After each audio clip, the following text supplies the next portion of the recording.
estamos muito felizes de receber vocês aqui. Olha como é que a nossa casa está cheia, né? Mas tem umas cadeiras aqui da gente. Vai chegando aí, ó. Tem ali, vai chegar aqui também que tem. Então, nós estamos aqui hoje, né? Dando sequência ao nosso mês espírita. E é uma alegria muito grande a gente estar aqui, né? E eu fico muito feliz. Nossa, eu estou muito feliz de ver a casa tão cheia assim, né? Então, nós vamos fazer a nossa prece para a gente dar início às nossas atividades da noite, né? Para a gente também não atrasar o nosso evento. Então, vamos acalmar, serenar o nosso coração. A música já preparou também o ambiente. E nós sabemos que a espiritualidade maior já está aqui muito antes de nós, preparando a nossa casa para receber esse banquete espiritual. E agradecidos por essa noite tão maravilhosa, agradecidos pela presença de todos vocês, nós pedimos permissão aos amigos espirituais para darmos início às atividades desta noite. Que assim seja.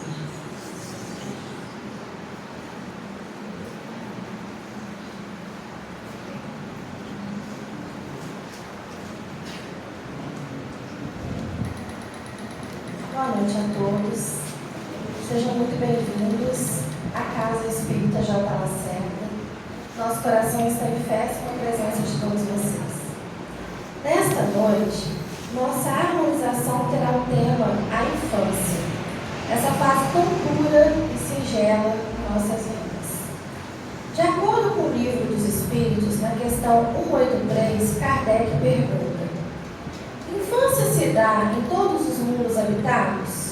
E os Espíritos respondem que a infância existe sim, em outros mundos, e é em toda parte uma transição necessária, mas não tão obtusa em outros globos como o é em nosso mundo. Sabemos também que tanto na prosa quanto na poesia, os poetas declamaram a infância. O poeta cataguasense e participante do movimento verde, Ascano Lopes, trouxe a infância em seu poema, O Serão do Menino Pobre, que nesse momento terá um trecho lido pelos evangelizadores Tia Vânia, Tia Terezinha e Tia Paulina.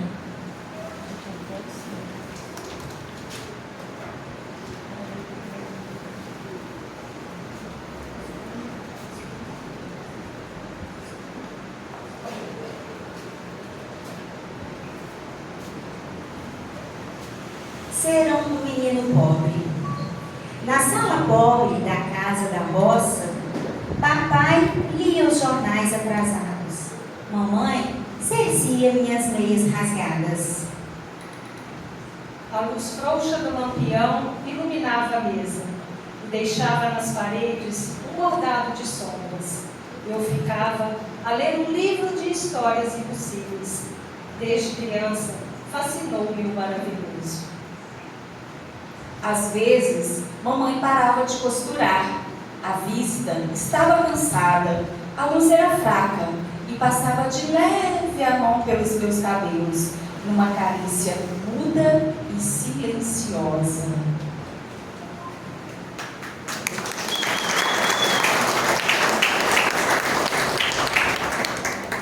Como os poemas aquecem a alma, não é mesmo? Eles podem nos levar a lugares que parecem tão distantes de nós agora. Como não lembrar da nossa infância? Das nossas travessuras, dos brinquedos. Ah, os brinquedos! Falar da infância e falar da casa cheia. Eram bonecas para um lado, carrinhos para o outro, papel, tinta e outras formas de diversão. Ganhar uma caixa de Faber-Castell era sinônimo de riqueza, pura ostentação. Quem nunca se achou milionário por ter uma? Quando falamos da importância dos brinquedos e da imaginação, celebramos a essência da infância. E nesse espaço mágico que cultivamos a criatividade, a amizade e a liberdade de ser quem realmente somos. E é nessa nostalgia agradável vamos assistir à apresentação do tio Hércules e da tia Carla cantando a música Sementes do Amanhã. seguidos pela participação das crianças da nossa casa J Espírita, da nossa casa J Lacerda, com as nossas evangelizadoras, tia Juliana, tia Cida, tia Gabriela, nos mostrando como é lindo viver a infância.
lindo, né, gente?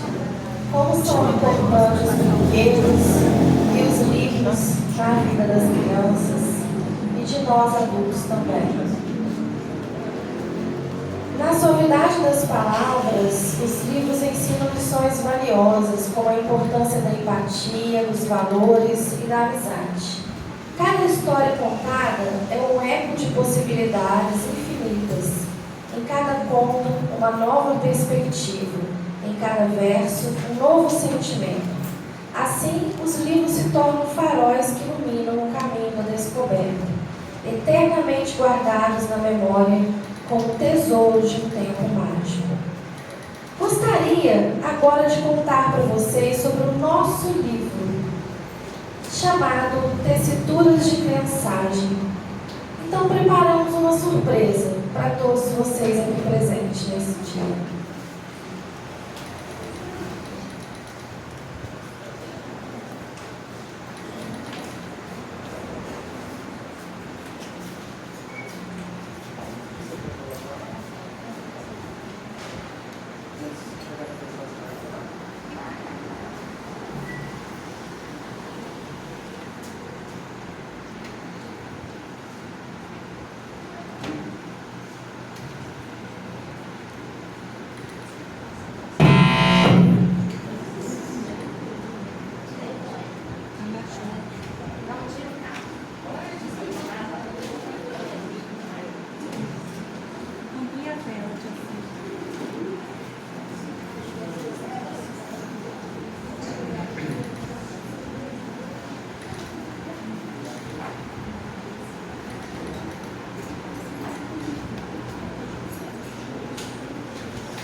Depois você edita.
O comum nas instituições espíritas é que os departamentos e os voluntários se organizem a partir da diretoria.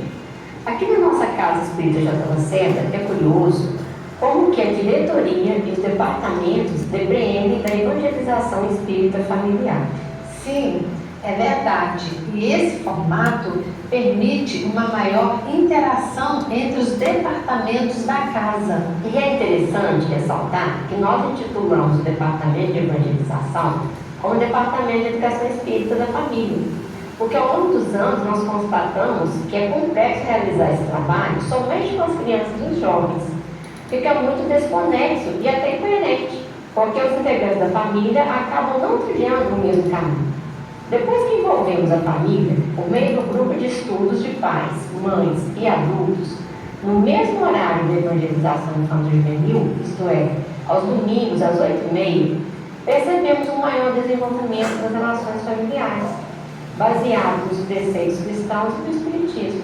Inclusive, foi a partir desse grupo denominado de Mocidade 2 que surgiu o projeto do nosso livro, Tessituras de Criançagem. Mas foi a Anicésia que organizou o livro, então ela pode nos explicar melhor. O livro é resultado de narrativas de memórias da infância, escrito por mães, pais, adultos, pertencentes ao grupo da Mocidade 2. E um dos temas relevantes que nós abordamos nesse grupo em 2024 foi sobre como que a educação da criança, desde o ventre materno, reverbera no desenvolvimento espiritual e humano do adolescente, do jovem e do adulto. Por isso, o verso A Criança é o Pai do Homem, do poeta inglês do século XVIII, William Wordsworth, que significa que as experiências e a educação da infância interferem sobremaneira na formação do adulto. Então, eu propus aos participantes que escrevessem algo que aprenderam lá no período da infância e saíram experiências muito interessantes, que inclusive nos levavam a reflexões diversas, como a influência do afeto, do cuidado, do saber escutar, dialogar com a criança, de como contar história para elas, porque isso favorece falar sobre vários assuntos, inclusive os temas fraturantes como a morte, abusos, inveja, preconceitos, desigualdades e injustiças sociais, dentre tantos outros temas. Nós evidenciamos também sobre associarmos as interlocuções aos ensinamentos do Mestre Jesus, da importância de vivê-lo no nosso dia a dia, em prol da nossa evolução espiritual. E ficou tudo tão bem redigido que a nossa equipe de educadores achou viável expandir essa ideia para todas as idades, desde lá com os bebês. Com os bebês, não foi fácil realizar essa tarefa, mas com a participação das mamães, conseguimos atingir os objetivos propostos. Como estão na primeiríssima infância, nossa abordagem foi sobre o que sentiam e aprendiam no ambiente da evangelização. Utilizamos de histórias, recursos didáticos concretos e materiais de desenho e pintura. E com as crianças pequenas, conseguimos um pouco mais, pois ao dialogarmos sobre algo que aprenderam, com alguma experiência em casa, na escola ou com os amigos, elas acabaram desabafando sobre os sentimentos guardados e que talvez nunca foram expostos a ninguém. Esse fator nos levou a verificar a necessidade de, às vezes, não programarmos aulas temáticas, mas abrirmos espaços para interlocuções com elas, para saber do que o coração está cheio. Como ainda não são alfabetizadas, eu e a Vânia fomos quem transcrevemos os seus textos orais. Já com as crianças alfabetizadas, os adolescentes, os jovens, como já possuem uma autonomia na escrita, conseguiram expressar-se com mais facilidade. E por fim, a Anicésia pediu que nossa equipe de 14 voluntários também escrevesse. A partir de então, foi possível construir esse livro. O livro foi estruturado em 4 capítulos, incluindo os anexos, que são fotos e imagens que fundamentam a nossa história. O título, Tessituras de Criançagem, denota a organização das subjetividades de cada um que ali se manifestou através da linguagem escrita e até visual pelos bebês e crianças bem pequenas. Em formato de acróstico, Tessituras de Criançagem significa que os textos produzidos foram tecidos nos tempos de criança, memórias de algum aprendizado obtido naquela fase. A capa foi produzida pela Cor, uma jovem artista visual de Cataguases, e eu tive a oportunidade de escrever a apresentação e organizar os capítulos.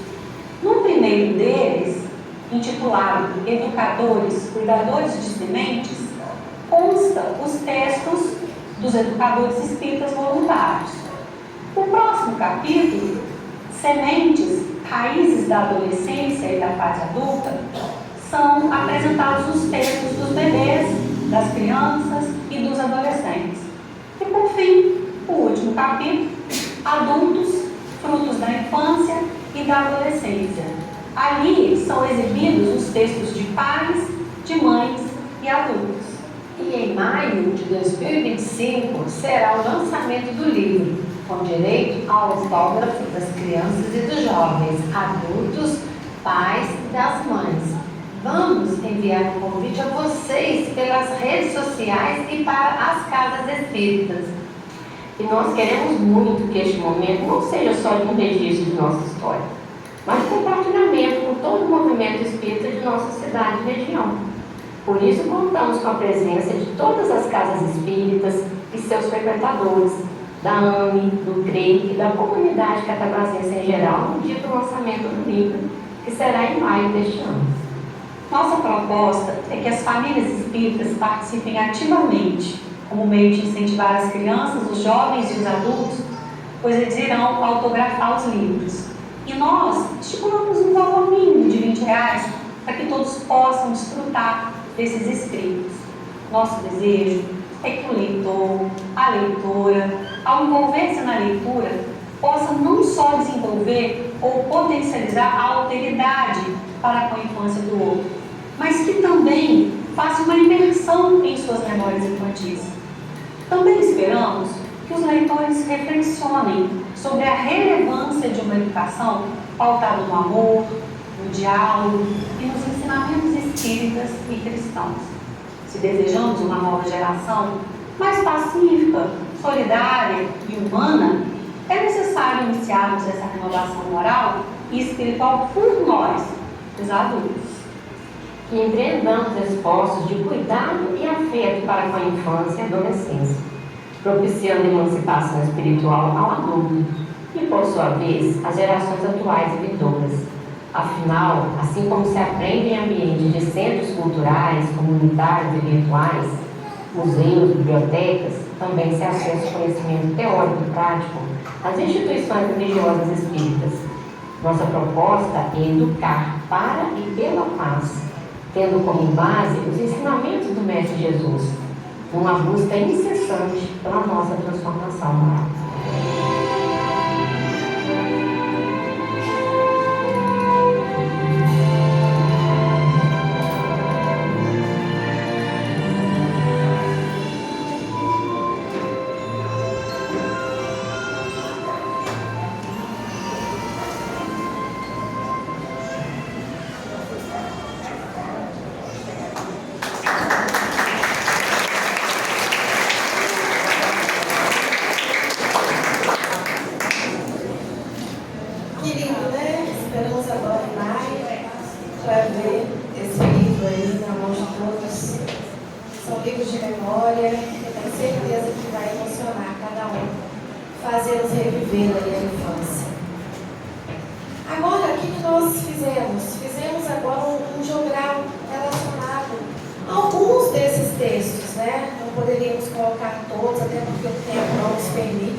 Do jogral possa vir à frente.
O abraço da minha avó nutria a gente.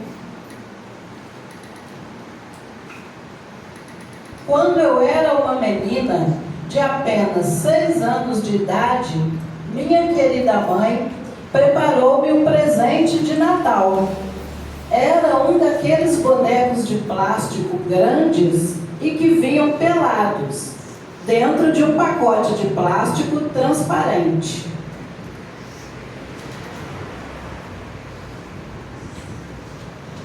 Aquilo tudo era tão precioso que parecia o relógio circulares no tempo. Aprendera tanto de modo tão espontâneo e genuíno, sem quadros, nem disso, era a cartilha da vida. Pensam que eu não tinha fãs? O vizinho da esquerda, o senhor Maneco. Quando pequena, meu sonho era ir para a escola. Os livros sempre me fascinaram. O outro objetivo era comer meio pão de sal. Era esse meu sonho. Estava com 7 anos de idade. Morava embaixo da casa do meu avô. Mascava chiclete todos os dias e minha mãe não gostava. Falava que se eu o engolisse, ele iria colar nas minhas tripas e eu morreria. E eu morria de medo de morrer. A lição que aprendi disso tudo é que nem sempre as crianças fazem arte. Às vezes, elas fazem arte, no sentido literal da palavra. E é preciso muita sensibilidade de um adulto para perceber isso. Meu tio teve. A menina dorme sozinha num canto escuro da casa, sem sorriso e sem abraço. Se esconde debaixo das cobertas. Os olhos fixos de medo a imobilizam. Quantas e quantas noites ela ficará assim? No fim do dia, ele sempre estava lá com um sorriso no rosto, brincando comigo e como se eu não tivesse feito nada de ruim com ele. 7 anos era o que eu tinha. Tão pequena, tão sozinha, lembrança ali tão clara daquela cena na sala. Quando a chuva parou, eu e minha irmã desabamos no choro. Até hoje, não compreendo isso, porque éramos tão pequeninas que não sabíamos o teor do perigo. Mas uma coisa era certa: todas as vezes que o tempo acusava a tempestade, o medo nos assombrava. Eu estava plena até o treinador negar minha matrícula. Você não tem condições físicas para isso. Vai atrapalhar o time. Decepcionado, mas não desesperado. Tomei uma resolução. Vou emagrecer. Isso eu consigo fazer. A saudade dele é grande, porque já não está mais na terra. Sei, no entanto, que onde ele estiver, sentirá o orgulho de mim, da pessoa que me tornei. Meu pai era pedreiro. Sábado era dia de receber o pagamento. Ele a entregava todinho para administrar as despesas da casa. Zelosa que era, pesquisava os preços nos mercados para fazer valer o esforço de pai, sem nada faltar na família. Se ela morreu, não, é viva, porque é imortal, vive todos os dias.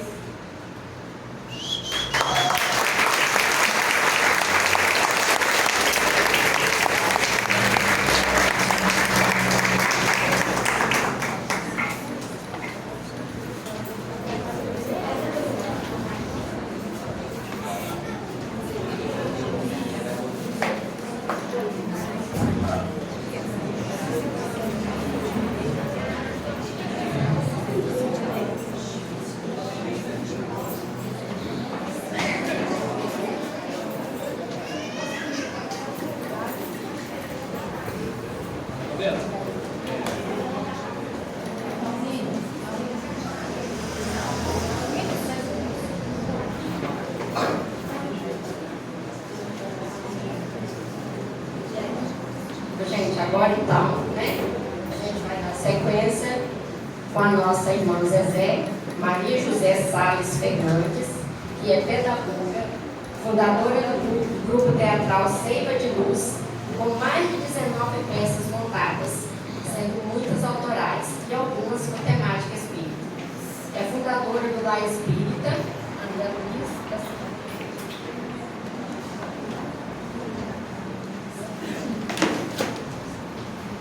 É fundadora do Lar Espírita André Luiz, da cidade de Leopoldina.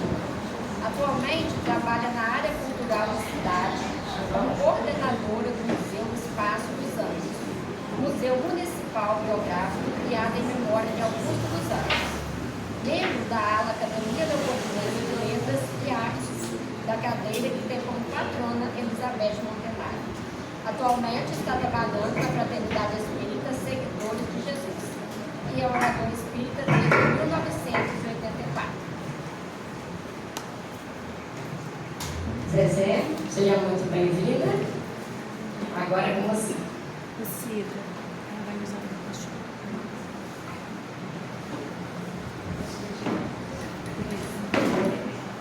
Boa noite a todos. Boa noite. Que a paz do nosso Mestre Jesus possa nos envolver a todos, que possamos nesta noite unir os nossos pensamentos, coração, para juntos fazermos a reflexão da mente. O tema proposto é a justiça divina, a lei de causa e efeito e como as nossas escolhas influenciam na nossa vida futura. E para a gente poder falar sobre esse tema, a gente vê que é um tema, parece que é muito simples, mas é muito amplo, muito amplo. Ele abre um leque de questões e a primeira questão que a gente já coloca é nessa indagação que foi proposta, e a gente pode falar que as nossas escolhas não influenciam apenas na nossa vida futura, mas as nossas escolhas influenciam em cada segundo na nossa vida no presente. Então, a primeira reflexão que a gente já pode estar colocando para a noite de hoje é essa reflexão. E nós também temos toda vez que a gente fala sobre a justiça divina, nós temos algo que que eu trago desde criança, porque eu não nasci em um lar espírita. Eu nasci em um lar de católico e até os 15 anos eu ainda tinha o desejo de ser freira e eu frequentava a igreja constantemente e eu tive uma devoção à Nossa Senhora Aparecida porque minha mãe me criou falando que eu fui curada de uma paralisia infantil, que eu tive uma febre aos 3 anos de idade, só voltei a andar depois de uma promessa que ela fez para Nossa Senhora Aparecida. Então eu ia todos os domingos na igreja São José, que tinha uma imagem dessa Nossa Senhora Aparecida, e colocava rosas. Então eu tinha uma ligação muito forte com a igreja. Mas tinha alguma coisa na igreja que não respondia os meus questionamentos. E esses questionamentos que não eram respondidos, e que sempre a gente parava com o mistério divino, né? E são coisas que acontecem, e que não tinha aquela explicação, me deixava um pouco confusa. Porque eu tinha sempre esse desejo de buscar as coisas justas, esse senso de justiça, para mim sempre foi muito forte. E isso então era alguma coisa que eu não conseguia entender. Quando ainda foi falado muito de infância, teve um lançamento de um livro lá no museu que chama Quando a Infância Dói. E é um livro que vários fisioterapeutas, psicólogos participaram, e a gente vê que esse mexer da infância na gente traz muita coisa que nós somos de adulto, porque lá na infância é algo ou que nós não curamos, ou que não resolvemos, ou que não encaramos, e que vai reverberando mesmo na nossa vida. E eu então, na minha infância, eu tive um pai que ele tinha um problema com o alcoolismo. E esse problema com o alcoolismo influenciava a família inteira. Porque eu tinha um pai que, quando não bebia, era uma pessoa amiga, trabalhadora, estava sempre do nosso lado, mas eu tinha um pai que, quando ele bebia, ele se transformava num monstro, né? Ele ficava completamente transfigurado. E esses episódios aconteciam na minha casa, muitos episódios que depois eu passei a entender a doutrina espírita, que eu conheci com 15 anos de idade, comecei a frequentar o Centro Espírita Amor ao Próximo, que respondeu todos os meus questionamentos. Mas até então aconteciam fenômenos que a gente falava que eram sobrenaturais. Então a doutrina espírita foi aparecendo mesmo na minha infância. com essa postura do meu pai, através do alcoolismo, que depois eu fui descobrindo que era uma mediunidade desequilibrada, era um processo obsessivo, que o álcool acelerava, e também esse contato com a espiritualidade, com alguns fenômenos espíritas. E com 15 anos, eu comecei então a frequentar a doutrina espírita, conheci a doutrina espírita, conheci através de uma família espírita tradicional na nossa cidade, que é a família da dona Angélica Moraes, do São Moraes, que são parentes da Anita Borella, da tia Anita Borella, lá dos Golfinhos, do mesmo ciclo familiar. E eu conheci ali, eles faziam, naquela época, tinha muito isso, fazer reuniões únicas dentro da casa. E eram fenômenos, reuniões de cura, né? Social magia, tinha outros médicos que iam, e eu encantei com a doutrina espírita. Comecei então a trabalhar com 15 anos no Centro Espírita Amor Próximo da Evangelização, e fui estudando a doutrina espírita até chegar na Mocidade Espírita, e estou lá na doutrina espírita até hoje. Então tem o livro dos Espíritos que eu preparei, o estudo que eu trouxe aqui, é de 1983. Eu ganhei quando eu estava entrando a doutrina espírita, assim, no trabalho mesmo na Mocidade Espírita e tudo. Então a única religião que eu já estudei várias religiões, eu já conheci várias religiões, mas eu creio que uma das únicas, né, a gente não pode dizer que a gente é dono da verdade, porque eu acho que a verdade ela tem várias faces, e todos nós estamos buscando, e aquilo que é bom para mim não pode ser bom para o outro. Mas a que me respondeu todos os meus questionamentos foi a doutrina espírita.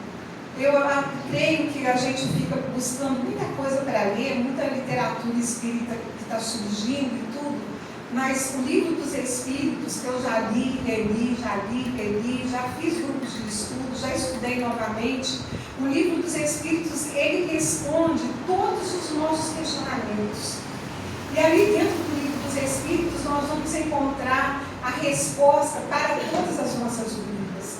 E uma das dúvidas que eram assim, primordiais na minha vida, e que eu encontrei a resposta, não somente dentro do livro dos Espíritos, mas também com outros autores que eu li, principalmente um livro que mexeu muito comigo sobre essa questão da justiça divina, é o livro Reencarnação e Vida, da Amália Domingos Soler, que é um livro em que ela faz uma pesquisa científica, em que ela busca casos, muitas vezes casos dolorosos, casos dramáticos. Ela ia até aqueles casos e através dos médiuns que ela consultava, que ela fazia esse trabalho de pesquisa, descobria que aquele sofrimento, que aquela situação vinha de coisas, de atitudes do passado, de escolhas errôneas que aquele espírito havia feito em existências anteriores. Então, a reencarnação, ela veio mostrar para mim essa justiça divina. Sem a reencarnação, não existe justiça divina. Sem a reencarnação, não tem como a gente explicar por que algumas pessoas já nascem com tantas deficiências, com tantas dificuldades, em situação de tanto sofrimento, e outras nascem numa situação mais favorável, uma situação em que ela vai ter uma vida mais estabilizada. Sem a reencarnação, é muito difícil a gente compreender a situação de muitas pessoas. Não sei se vocês já passaram por algumas situações em que a gente fala assim: nossa, mas o fulano é tão bom e sofre tanto. Por que ele sofre tanto? Ou quantas vezes a gente vê algumas situações, alguns quadros, algumas circunstâncias na vida da gente, que a gente fala assim: puxa vida, fulano, beltrano, quando a gente pensa que a vida dele está indo, para um caminho de dele ser assim melhor, mais estabilizado, ou ter uma vida mais estável, vem uma cacetada e dá ele sofrendo de novo, né? Seja uma doença física, seja a perda de um ente querido, seja alguma coisa que acontece. E as diferenças que a gente encontra, muitas vezes, desde o nascimento das pessoas, as pessoas já nascem ou naquela família mais difícil. Eu não sei se esse questionamento dessa minha busca por essa justiça divina e as respostas que a reencarnação trouxe para mim, que que foram respostas muito positivas, em que eu comecei a ver, eu creio que quando a gente tem acesso a todos esses conceitos da doutrina espírita, alguns que eu vou aqui pincelar, que não dá para a gente aprofundar simplesmente numa conversa, como a gente está fazendo aqui, mas quando a gente vive como reencarnacionista, não porque você acredita, mas você vive como reencarnacionista. Você sabe que você é um espírito mortal, que você está vivendo mais uma existência, que você já viveu em outras existências, em outras oportunidades, e que você está tendo experiências que nada acontece por acaso, que as pessoas não chegam na sua vida simplesmente por um acidente, por algo que aconteceu, mas tudo tem uma razão de ser, tudo vai encadeando. É como a gente olhar uma paisagem do alto de uma montanha. A sua visão, ela é mais amplificada, a sua visão é de uma totalidade, que muitas vezes coisas que acontecem na nossa vida, que a gente poderia falar assim, nossa, mas isso aconteceu, a minha vida acabou, não tem mais jeito.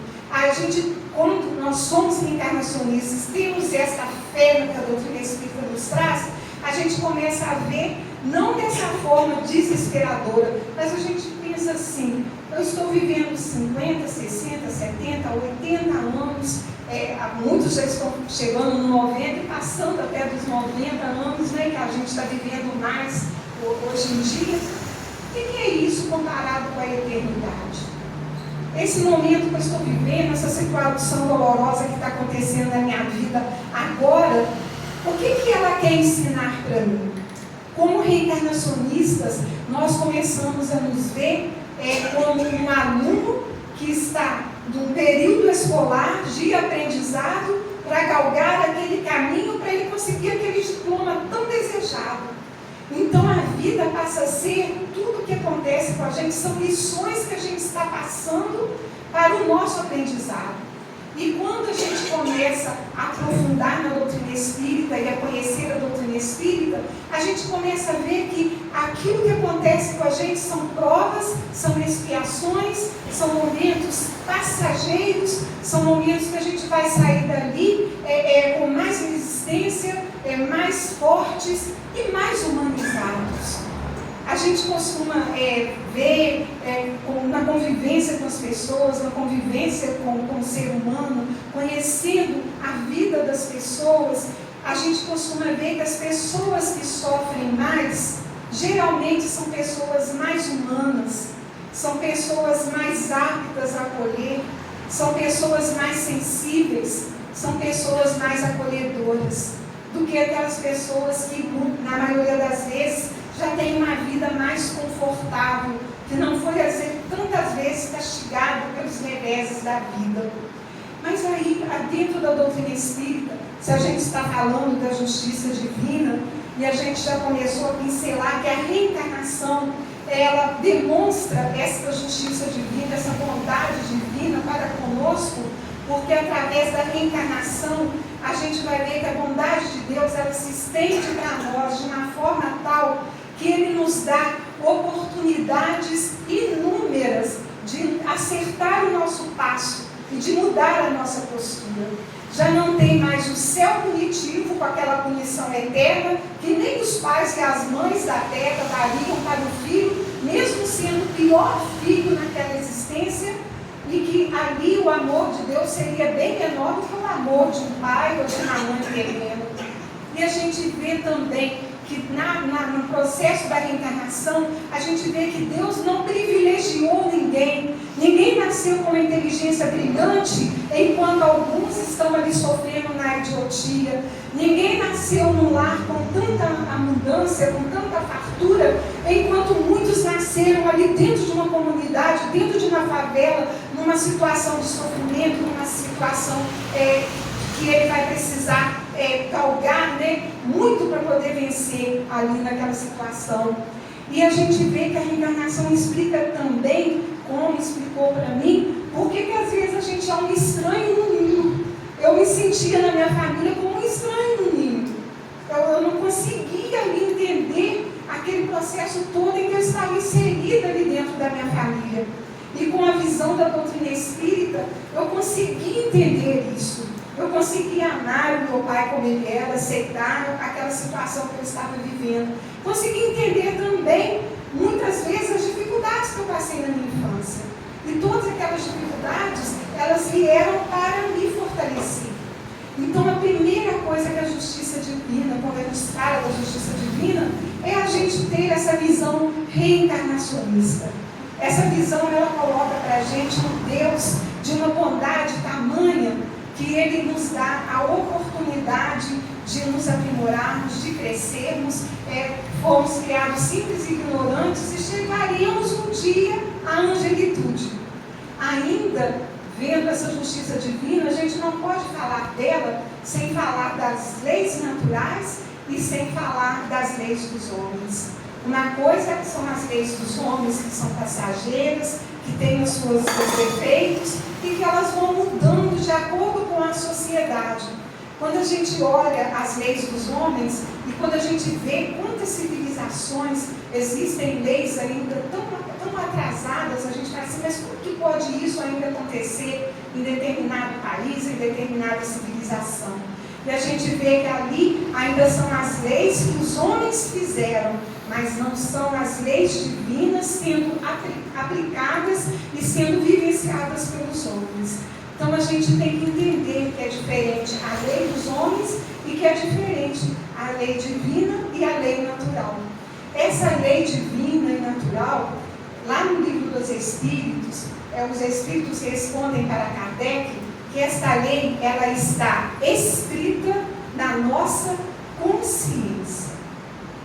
Ela está aqui, dentro da nossa consciência. Todas as vezes que nós infringimos a lei divina, essa lei divina e natural, tem uma luzinha que acende aqui e a gente sabe que nós estamos infringindo essa lei natural. Dentro do livro dos Espíritos, lá num capítulo todo dedicado às leis morais, nós vamos encontrar todas essas leis divinas. Essas leis morais têm aquele traçado divino que vai abraçando, né, a civilização que há de surgir, que há de existir, onde todas essas leis são 10 leis morais, e nós vamos ver que a última dela é a lei de justiça, de amor e de caridade.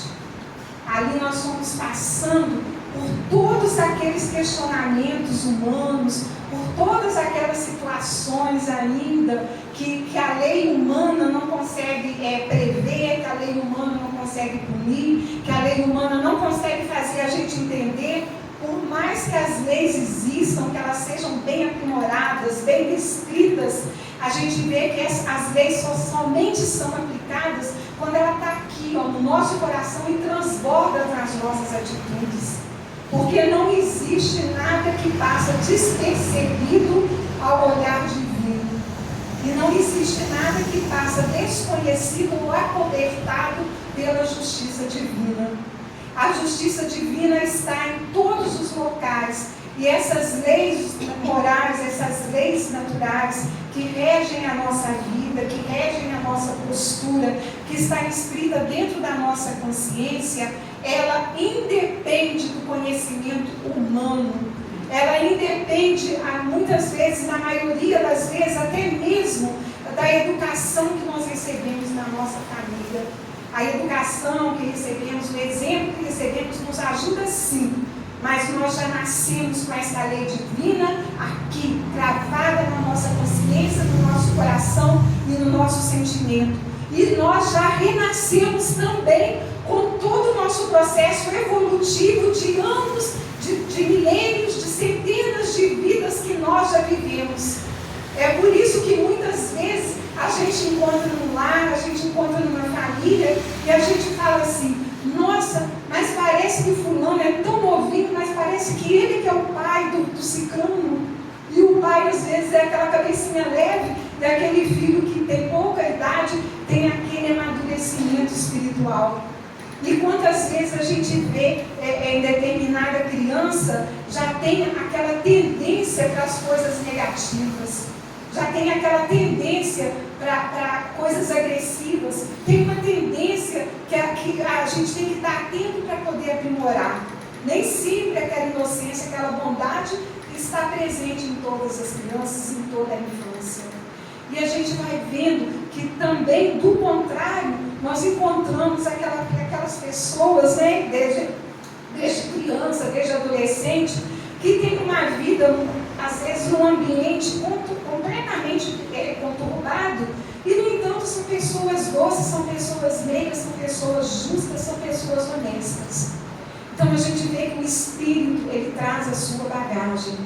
E a lei divina, queiramos ou não, as leis divinas, quando nós as infringimos, nós sofremos as consequências.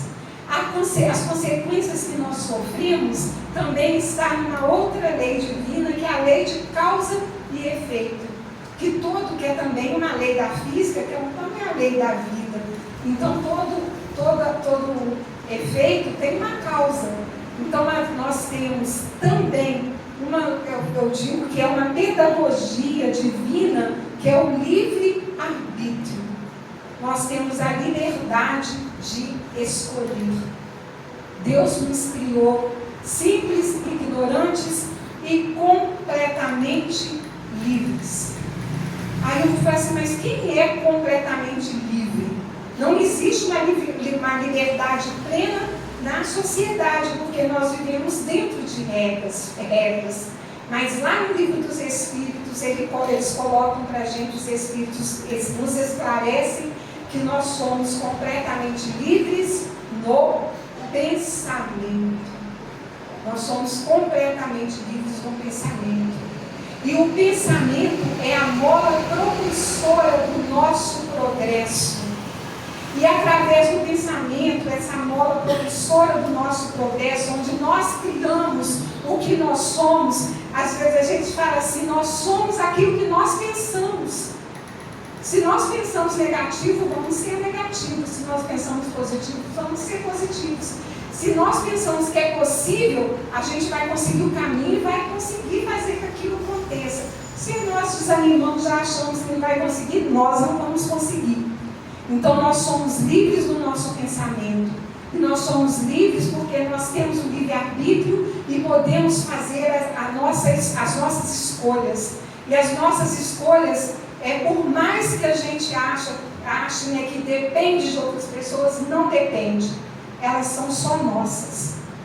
Elas estão no nosso pensamento, elas estão na nossa atitude, estão na nossa decisão. Ninguém é responsável pela nossa queda e ninguém é responsável pelo nosso progresso, pelas nossas conquistas, a não ser nós mesmos. Mas nós vivemos tantas vezes colocando a culpa dos outros do que nos acontece. Quantas vezes a gente para e a gente acha que aquilo que está acontecendo de ruim, a culpa é de alguém, a culpa é daquela circunstância, a culpa é de uma perseguição, a culpa a gente sempre coloca. E a gente vai ver que o nosso maior inimigo somos nós próprios. Como o nosso maior amigo também somos nós próprios. Aí a gente fala assim, mas como que a gente vai ter o livre-arbítrio, vamos poder exercê-lo, se tem determinadas circunstâncias na nossa vida em que nós não podemos fazer aquela escolha que nós queremos. Às vezes nós somos obrigados a fazer uma outra escolha. E eu lembrei de um personagem, de uma figura histórica da nossa humanidade, que é o Nelson Mandela. Não sei se alguém aqui já ouviu, né, a história do Nelson Mandela, que foi o primeiro presidente negro da África do Sul, que lutou para acabar com aquele regime do apartheid. E nós vamos ver que Nelson Mandela, ele foi aprisionado, ele foi condenado à prisão perpétua, mas depois de 17 anos dentro da prisão, ele foi libertado e esse regime caiu, esse regime da separação, né, dos negros e brancos, esse regime autoritário, esse regime injusto que ele lutava contra foi destruído. Mas aí a gente fala assim, mas como que ele, preso, conseguiu fazer isso acontecer? Porque mesmo tendo aquele faticínio de ser condenado à prisão perpétua, ele nunca negociou. Ele nunca negociou para sair da prisão. Ele permaneceu livre e firme na escolha que ele fez. Ele só aceitou sair da prisão quando o regime também foi destruído. Enquanto aquele regime autoritário, aquele regime que separava, aquele regime que matava mesmo, estava ali no poder, ele ficou preso.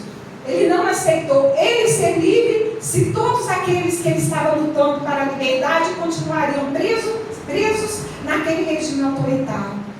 Aí a gente fala assim, como, gente, uma pessoa numa prisão tem tanta liberdade, tem tanta influência, tem tanta capacidade de luta, tem tanto poder. E a gente vê que ele conseguiu. E nós vamos pensando ainda, nesse exemplo do Nelson Mandela, tem um outro exemplo também que eu acho fenomenal dentro da doutrina espírita, que fala desse poder do livre-arbítrio, que fala desse poder daquele espírito que reencarna e quer melhorar, quer evoluir, quer crescer, quer fazer escolhas, não as escolhas errôneas que a gente já fez de tantas vidas passadas, mas escolhas positivas. Nós já fizemos muitas escolhas erradas, sofremos as consequências dessas escolhas. As consequências dessas escolhas, elas gritam na nossa vida. Quem leu os livros da Dona Ivone do Amaral Pereira, vê que ela vê ali naquelas histórias que ela conta, as consequências que ela estava sofrendo, das vezes que ela buscou nas portas do suicídio a fuga das provações, das dificuldades que ela estava passando. E a Dona Ivone do Amaral Pereira, ela vai colocando naqueles romances, naqueles seus escritos, e naquela mediunidade que ela trouxe para amparar e socorrer os espíritos suicidas, ela faz aquela redenção daquele espírito que por mais de 4 vidas ela optou pela fuga das portas do suicídio, ao invés de abraçar aquela prova que chegava para ela e seguir adiante com a cabeça erguida. Até que na sua última encarnação, Dona Ivone do Amaral Pereira sai vencedora, através do trabalho da mediunidade ativa para o próximo, ali resgatando aqueles espíritos em regiões de grande sofrimento. E aí a gente fala assim, mas foi fácil a vida da Dona Ivone para fazer esse resgate? Não foi, não. Ela começou a escrever memórias de um suicida em papel de pão, porque ela não tinha dinheiro para comprar papel. Ela nunca teve casa. Ela morava de favor na casa ou dos seus familiares, ou às vezes na casa de companheiros espíritas, que a convidavam para os trabalhos, e ela ia para aquela casa daquela pessoa e ficava ali temporariamente trabalhando na casa espírita e morando de favor na casa daquela pessoa. Ela teve uma das provações que a Elizabeth Montenari falava muito comigo, filha, tem uma das provações mais difíceis que a gente passa na vida é a solidão afetiva. A Beth falava sempre isso. E a Dona Ivone teve essa provação da solidão afetiva. A gente vai ver que ela reencontra o espírito Charles, já reencarnado em outro país, e eles começam a se corresponder através do Esperanto, mas eles nunca têm oportunidade de se reencontrar nessa sua última encarnação, porque ela não merecia. Então a gente vê que, com todas as dificuldades, ela fez aquelas escolhas, a escolha de sair vencedora daquela encarnação. Então nós temos sempre a oportunidade de escolher a cumprir o nosso dever, agir de acordo com a lei divina, com as leis morais que a gente pode olhar ali no livro dos Espíritos. Convido vocês a estudarem essas leis morais. Quando a gente estuda as leis morais, a gente começa a entender todo esse mecanismo da vida. E a gente vê que essa justiça divina está aqui, dentro da gente. Basta colocar em prática. Um outro exemplo de que as escolhas não dependem das circunstâncias, das dificuldades. Eu lembro muito na minha caminhada, eu falo muito da Beth, porque a Beth, eu falei que eu fui uma estranha no ninho na minha família, e a Beth foi a minha mãe espiritual, a minha mãezinha do coração, foi quem eu me aconcheguei e com quem eu aprendi muita coisa. Então eu falo muito dela. Eu lembro que a Beth, quando ela estava encarnada, ela chamava para os trabalhos, né? Você vem ajudar nesse tarefa, vem ajudar nisso, vem ajudar naquilo. E às vezes eu falava, Beth, é difícil, porque eu trabalho fora, eu tenho marido, eu tenho filha, eu tenho casa para cuidar, eu não consigo me dedicar tanto e tal. E eu dava um monte de desculpa, e ela aceitava aquelas desculpas todas, porque ela me amava, né? A gente faz isso, quando a gente ama, a gente aceita as desculpas. E quando a gente sabe que alguém nos ama, aí é que a gente faz bastante Deus, né? Que a gente faz bastante hora mesmo, porque sabe que a gente vai fazer hora, vai deixar para depois, e quando a gente cai e quebra a cara, o colo está ali. O colo está ali. Você chega e está ali aquele colo para te acolher. E a Beth, minha caminhada com ela era mais ou menos assim. Era eu dando desculpas, ela aceitando, aí eu quebrava a cara, chegava lá na porta do quarto, eu não falava nada, chegava na porta, encostava, já sei, filha, vem cá. Já deitava ali no colo dela, já chorava, né? E a gente ia e tal. Mas eu lembro muito de um dia que ela falou comigo assim, e isso entra muito nas nossas escolhas. Quando a gente escolhe ou trabalhar para Jesus, ou viver a vida só da matéria, vou aprender, me aprimorar espiritualmente, ou eu vou só crescer financeiramente, vou me dedicar à tarefa, ou eu vou deixando para depois, né? Quem sabe, outro dia, amanhã, muita da tarefa da mediunidade, vocês já repararam quanto mais ostensivo o médium é, mesmo se ele quer trabalhar para Jesus, né? Mesmo se ele quer a tarefa da mediunidade, que é uma tarefa de muita renúncia. E a gente vê que isso acontece. As nossas escolhas sempre são as escolhas da porta mais larga, nunca da porta estreita.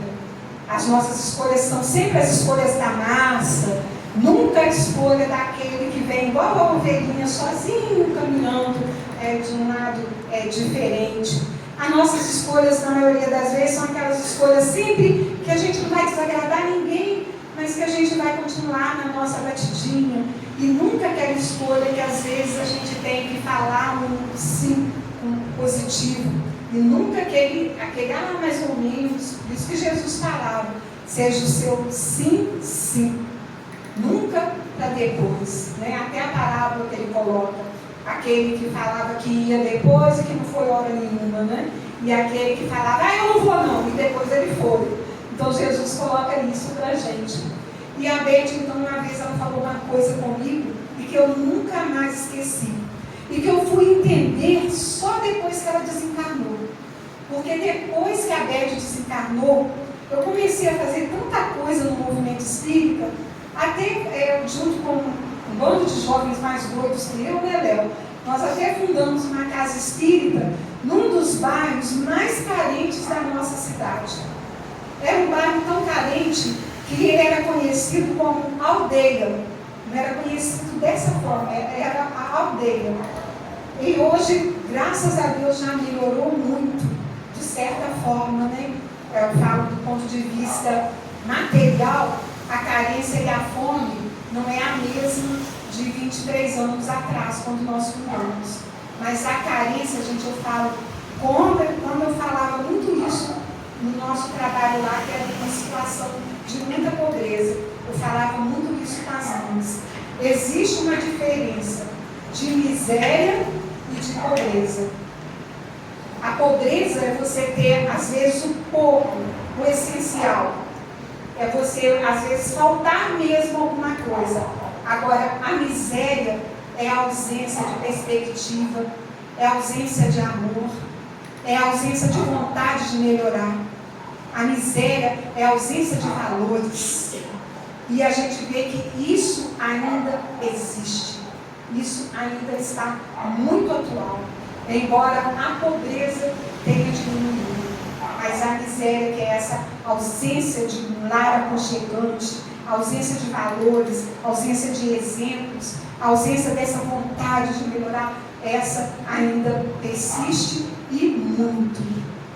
E eu lembro que quando a Beth desencarnou, nós fundamos o o Lar Espírita André Luiz, eu comecei a trabalhar em várias frentes de serviço. Começamos com trabalhos no teatro que mantinha aquele trabalho social e fomos fazendo várias coisas, abraçando questões que antes eu não tinha tempo para abraçar, né? Muitas jovens que passaram, muitas situações que a gente foi ali abraçando, e eu falei assim, puxa vida, agora eu estou fazendo isso tudo sem ela, só com os outros companheiros que foram chegando. Por que eu não fiz quando ela estava comigo? Quantas oportunidades eu perdi de estar ali com ela numa mesa mediúnica, de estar trabalhando nessa, naquela outra questão. E ela então falava comigo, e nesse momento eu lembrei dessa frase da Beth, que é uma frase que virou quase que o meu mantra dentro desse processo. Minha filha, nós damos migalhas para Jesus. Nós damos migalha do nosso tempo, migalhas do nosso amor, migalhas do nosso conhecimento. Nada no mundo é mais importante do que Jesus. Nem a sua família, nem o seu marido, nem os seus filhos. Tudo isso um dia vai passar. Mas, no entanto, para Jesus, nós só damos migalhas. Migalhas é aquilo que sobra, aquilo que não faz falta. Ele não é nossa prioridade. E eu só fui entender isso depois que eu perdi fisicamente a Beth e passei por aquele processo. E é realmente o que acontece na nossa vida. Nós damos migalhas para Jesus, enquanto nós podemos, nas nossas escolhas, dar muito mais do que a gente pode dar. Basta a gente começar. É um exercício de começar. Eu vou pegar um livro aqui, que a gente está falando muito da questão dessa justiça divina, da reencarnação, da lei natural, dessa lei de causa e efeito. E a gente tem uma coisa que antigamente a gente falava muito, né?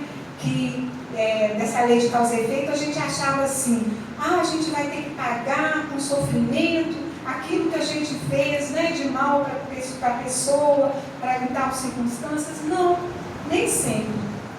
Aliás, eu acho que nós muitas vezes resgatamos muito mais pelo amor do que pela dor. Quando nós chegamos a resgatar pela dor, é porque nós já secamos todas as fontes do amor. Mas sempre Jesus nos dá, Deus nos dá a oportunidade de resgatarmos através do amor. O amor, ele é sempre, a primeiro momento, a primeira oportunidade, ele é sempre aquela tábua de salvação, ele é sempre aquele ponto positivo que a bondade divina ela coloca ali para nos ajudar, para nos tirar onde nós estamos ali nos afogando nos nossos erros, nas nossas escolhas erradas. O amor é aquela tábua divina que vem para nos tirar.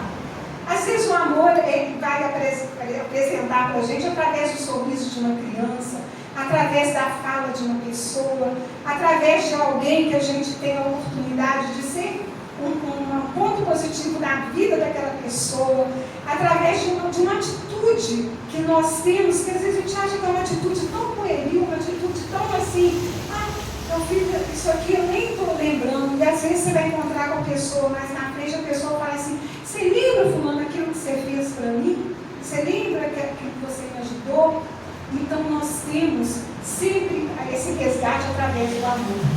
E para a gente poder colocar isso aqui, como que muitas vezes a bondade divina acontece, como ela vem nos socorrer, como ela vem nos abrigar, vem nos dar essa oportunidade, eu trouxe algumas poesias do Cornélio Pires, e eu acho muito interessante que ele coloca, os sonetos dele são histórias de vida em que a pessoa resgata ou que a pessoa muitas vezes colhe os frutos das suas atitudes erradas.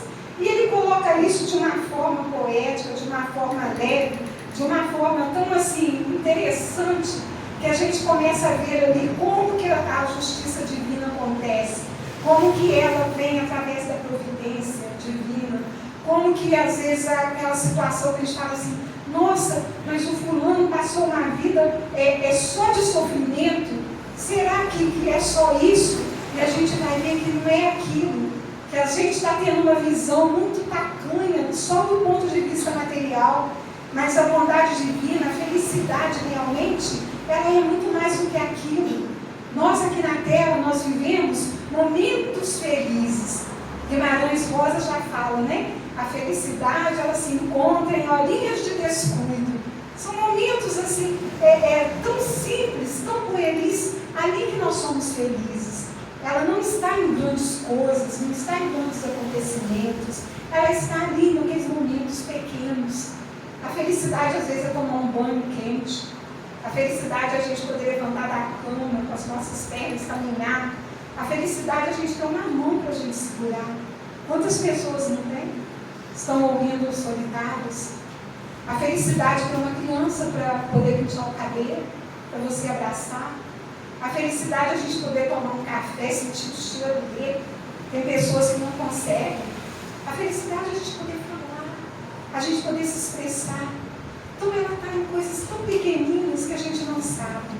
E muitas vezes aquilo que a gente acha que é sofrimento, no entanto é libertação. E aquilo que a gente acha que, nossa, como fulano é feliz, Jerônimo Mendonça já falava no seu poema Felicidade Infeliz, que aquela pessoa estava plantando o que ela ia colher. Quando nessa poesia ele coloca para a gente aqueles que são felizes e infelizes, ele coloca justamente isso para a gente. Aquele que conhece não aplica, aquele que não sabe fazer as suas escolhas. Jerônimo Mendonça, com 17 anos, ele teve uma crise, foi diagnosticado com reumatite artrose. E essa doença progressiva e acelerada fez com que ele tivesse um diagnóstico. Assim que ele foi retirado do cinema, ele tinha entrado no cinema com seu terno de linho, com um sapato novo, e ele foi para dentro do cinema. Chegou lá dentro do cinema, ele começou a inchar e a sentir dores fortes. As dores do inchaço eram tão fortes que ele teve que ser retirado de dentro do cinema em uma maca. E quando ele chegou na casa dele, tiveram que cortar o terno de linho que ele gostava tanto, com tesoura, para poder sair do seu corpo todo inchado e já deformado. O médico, todos começaram a fazer os exames, e ele era um jovem espírita de 17 anos que tinha um futuro promissor. E naquele diagnóstico de artrite reumatoide, ele foi colocado para ele 5 anos de vida e com dores e um sofrimento atroz, dilacerante. Jerônimo Mendonça, então, não aceitou esse diagnóstico. Não somente não aceitou esse diagnóstico, como ele ainda viveu, mas 25 anos, sendo que muitos desses anos completamente cego. E numa cama de rodas. Ele nem sentava, ficava numa cama de rodas. Jerônimo Mendonça, como o médico falou do lado, que pena, um jovem que tinha um futuro na doutrina espírita não vai poder fazer mais nada. Ele se tornou um dos maiores palestrantes da doutrina espírita. Ele fundou um lar para crianças órfãs. E ele fazia palestras no Brasil todo, onde ele fosse convidado. Compraram para ele uma Kombi, onde pudesse colocar a sua cama de rodas. E ele ia nos locais fazer as palestras. E a gente lê o livro que conta as histórias de Jerônimo, e a gente vê aqui naquele livro ali, aquela alegria que ele passava. Ainda gostando de cinema, muitas vezes levavam ele na sua cama de rodas para ele assistir as sessões de cinema. E ele conta num desses casos, que a cama de rodas dele estava colocada ali no cinema, e uma jovem veio e tropeçou e caiu. Quando ela tropeçou e caiu, ela olhou para ele e falou assim: mas não é possível, onde eu vou esse aleijado tá? Eu vou na rua, na praça ele está, eu vou ali ele está, agora está aqui, eu caio que ele está aqui no meio do corredor do cinema escuro. Ele olhou para ela e falou assim: minha filha, você não para dentro de casa, hein? E começaram os dois a rir, e ela pedindo desculpa para ele. Ele era sempre convidado para fazer prece em também sou convidada, né, Léo? De vez em quando. Até gente que eu não conheço, às vezes me chama para fazer prece em velório. Vai ser quando eu vou, fico lá no cantinho, daí a pouco, vocês faz prece em velório. O Jerônimo era convidado, mas muitas vezes fazia a prece ali na beira do túmulo, né? E foram levar o Jerônimo, botaram na beira do túmulo, ele fez aquela prece lindíssima, todos emocionados. Acabou aquela prece e as pessoas se abraçando, comovidas, a emoção tomou conta, parece que o céu tinha descido ali naquele cemitério. E foi aquela comoção total, todo mundo foi embora para casa. E chegou em casa, cadê o Jerônimo? Ué, Jerônimo veio? Não, veio, também não. E nós esquecemos o Jerônimo lá dentro do cemitério. Voltaram, e estava ele lá dentro do cemitério. Nossa, ainda bem que vocês voltaram, né? Lembraram de tudo aquilo, né? E foram buscar o Jerônimo dentro do cemitério. Tem um episódio dele que ele começou a ter uma hemorragia e ele falou assim: agora eu vou morrer. Realmente, agora não tem jeito, eu vou morrer. E ele então virou e falou assim: olha, eu vou morrer e eu quero ver o Chico. Não quero morrer sem antes ver o Chico. Pelo amor de Deus, vocês me levam lá no Chico. Levaram o Jerônimo no Chico. Chegando lá no Chico, Jerônimo já, né, todo assim, estava morrendo, ia morrer. Aí o Chico chegou, aí o Jerônimo, Chico, estava chorando, né, coração palpitando, pensou que o Chico também ia chegar, né, igual todo mundo chegava perto dele, já começava a chorar. Na hora que o Chico olhou, falou assim: Jerônimo, Jerônimo, mas que coisa linda que você está. Você está parecendo uma rosa desabrochando. Era o sangue da hemorragia. O Chico falou que era uma rosa desabrochando. Aí ele: mas Chico, é sangue, eu vou morrer, Chico, eu estou morrendo. Não, Jerônimo, você não vai morrer agora, você ainda tem mais coisa para você fazer. Mas eu vou morrer, o médico falou que eu vou morrer, estou com uma doença sem cura. O Chico virou para ele assim: realmente, você está com uma doença muito difícil de ser curada. É a doença do coitadinho. Todo mundo chega para dizer: coitadinho do Jerônimo, coitadinho do Jerônimo. E você acreditou. Então você vai morrer com a doença do coitadinho. E desde que realmente ele sarou, e ele ainda viveu mais 5 anos. Eu tenho companheiros espíritas, eu vi isso também em alguns livros, mas tenho companheiros espíritas que, quando foram visitar o Chico, Jerônimo estava lá. E diz que onde ele ficava tinha perfumes de flores de rosa no ambiente em que ele estava. Aí a gente fala assim: eu não posso fazer isso porque eu já estou cansado. Eu não posso fazer isso porque as pessoas não entendem. Por que adianta fazer isso? Não vai mudar o mundo. Jerônimo, numa cama de rodas, sem se movimentar, apenas com a força do espírito e da alma, dá esse exemplo de vida para a gente. E nós estamos aqui esperando, né? A gente fala aquela música, né? Deixando a banda passar, né? Tô à toa na vida, deixando a banda passar. E nós temos a oportunidade de fazermos da nossa vida uma vida mais feliz. E não vamos fazer para o futuro, lá no plano espiritual, não. E não. Eu quero aqui. Eu quero ser feliz aqui. O meu céu, o meu inferno, ele começa aqui, agora. Como eu escolho? Se eu escolho ser a coitadinha, ou se eu escolho ser aquela pessoa que luta, aguerrida, que não se queda, que pode até dobrar, igual o bambu. O bambu, ele dobra e depois ele volta. E as grandes árvores, o vento derruba. Eu quero ser pequenininha, humilde, flexível, igual uma moita de bambu, que parece que eu vou dobrar e daqui a pouco eu vou estar de pé novamente. Eu só não vou ficar lutando contra o destino e nem como a Beth me ensinava: não lute contra as trevas, filha. Abrace a dor. Francisco de Assis falava para a gente: minha irmãzinha a dor. Abrace, não lute contra ela, não guerreie com ela. Veja o que ela tem para te ensinar. E para a gente encerrar a nossa conversa, estou passando aqui da hora, eu vou ler 2 sonetos do Cornélio Pires.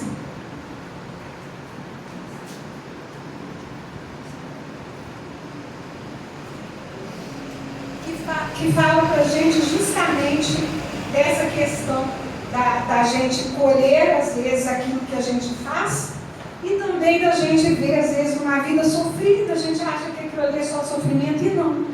Ali está a redenção e a luz daquele Espírito. E Cornélio Pires coloca isso para a gente como ninguém. Sinhá Teodora, a minha outra amante, Sinhá Teodora, ninguém te enxuga as lágrimas do rosto, mas prossegue gemendo a contragosto, arrimada muleta que te escolhe. Sofreste sorridente vida fora, cantaroladas, tonta de desgosto, para onde te encaminhas ao sol posto, a tropeçar cansada e triste agora. Que demandas por tantas agonias, ergues ao céu as mãos magras e frias, a luz que se derrama de alta esfera. Choras, no entanto, a paz do firmamento, diz-me que vais assim costeando ao vento, para os braços do Cristo que te espera. Então ele pegava aqueles quadros, às vezes tristes, e ali ele ia no seu poesia colocando que aquele Espírito estava ali galgando, né, a sua evolução. Da mesma forma também tem alguns sonetos dele, igual ao outro que eu vou ler, que ele coloca aquela pessoa que faz aquelas escolhas erradas e que depois as consequências vêm, com certeza. A gente fala, né, semeadura livre, mas a colheita não. Colheita, a gente não vai plantar espinho e colher rosas, não. A gente vai colher o que plantou. História de Dona Amélia. Conheci Dona Amélia na fazenda. Dona Amélia Maria Liberata. Linda e rica mulher, mas rude e ingrata, sempre altiva, no estrado de ouro e renda. Deixava o pão mofando preso ao lata e gritava, ninguém me desatenta. Procurava conflitos de encomenda para zuzir os servos na chibata. Mais tarde veio a morte, a nobre dama padecia o remorso como a chama, quando o fogo se apega, a carne nua, o tempo voa, e agora reencarnada, vejo-a sozinha, triste e abandonada, esmolando socorro em cada rua.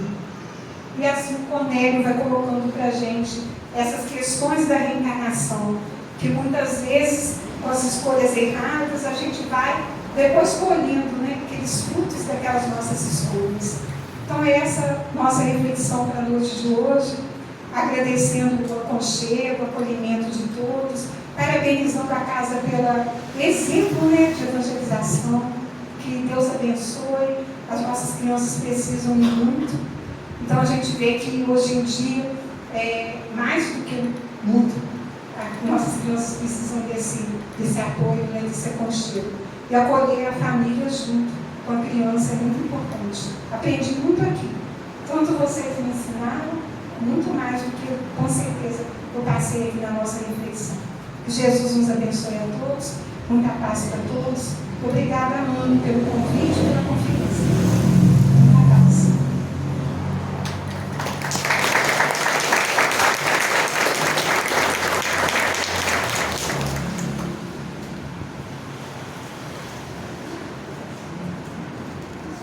Nós queremos agradecer a Zezé, né, por esse banquete espiritual. E para encerrar, eu pedi a Terezinha para fazer a nossa prece e o sorteio do livro.